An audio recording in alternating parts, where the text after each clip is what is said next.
in 1982, we set up the manufacturing of gemstones. So initially I was just trading, buying from Jaipur and selling in Hong Kong. But the feedback I got that the quality from Jaipur was not good. Having not come from jewelry background, gemstone background was an advantage to me because I had to think out of the box. So I studied other jewelry gemstone manufacturers in China or Hong Kong. Sorry, China was not so much at that time, they just started at that time, but mostly Hong Kong. The quality was better and they were using Japanese machines. So I took some loans from Rajasthan Finance Corporation, about 2 lakh rupees loan at that time, and imported some machines from Japan to cut the stones. So that was, I was the first person doing that. The bead necklaces that you might have seen, especially the girls might have seen, the gemstone bead necklaces that are sold in markets. So those were before made with hand and drilled with hand. It was not good shape, not straight hole in beads. So we imported those machines and started making. We were the first people to make with those machines, Japanese machines. And that really started us into the path of success. Doing something out of the box, that means selling gemstones from India over to Hong Kong. Nobody did it before. They were selling emeralds or rubies, yes, but nobody sold those semi-precious stones that we sold in a quality comparable to Hong Kong.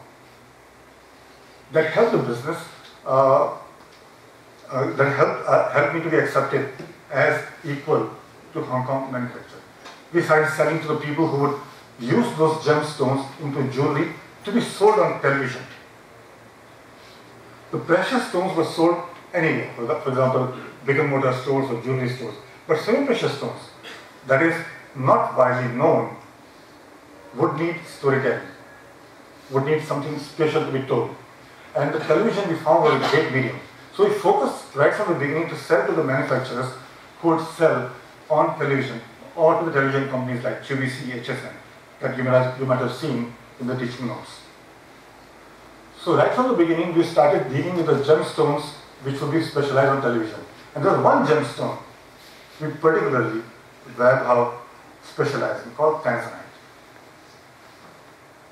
The stone is found in Tanzania, only one country in the world, and very beautiful, blue color, blue purple color, and rare. So that stone became our specialty. We would import the rough from Tanzania, process that gemstone, and sell that to the manufacturer. Got us good profits, good traction, and good reputation. Again, the next step for us was to go into jewelry manufacturing. Because gemstone, as we got into it, the barrier to entry is rather low. As we didn't need much capital to get into gemstones, so it does for other people. Seeing that, we raised money, we went public in 1996. We raised about 7 crores at that time and used that money to set up a manufacturing unit for jewelry. And that jewelry we started selling to the retailers in the US. And we started first with Caribbean market. I don't know if anybody's gone to the Caribbean market on cruise ship, but if you're not gone, it's a great way to see that, that part of the world. But what's the special thing about the cruise ship business is, people go on cruise from Miami or from Texas, and on the cruise for about 7 days or 3 days, or whatever the duration, they are promoted the products, whether it's jewelry or scarves or some other product. One segment we noticed that the cruise ship promote is Tanzanite jewelry.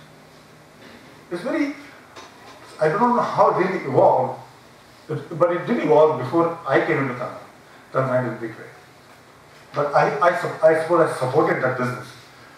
But we realized that that business is phenomenal business because the consumer is primed to buy Tanzanite jewelry by the time he lands on an island. Because cruise ship goes from island to island. So they are promoting in a way that this business, the gemstone is only one area of gemstone and is going to be exhausted in a short amount of time. And when the customer goes on an island, he's already primed. And the stores are already promoted.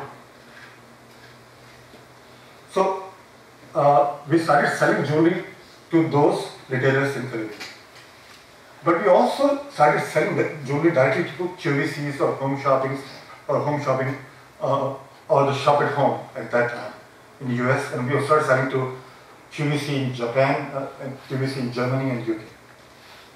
Because that was the gemstone that worked for TV market. Because we could provide the gemstone and the story to go along with that. And the jewelry finish. It went very well. So both businesses were doing well and the company was growing.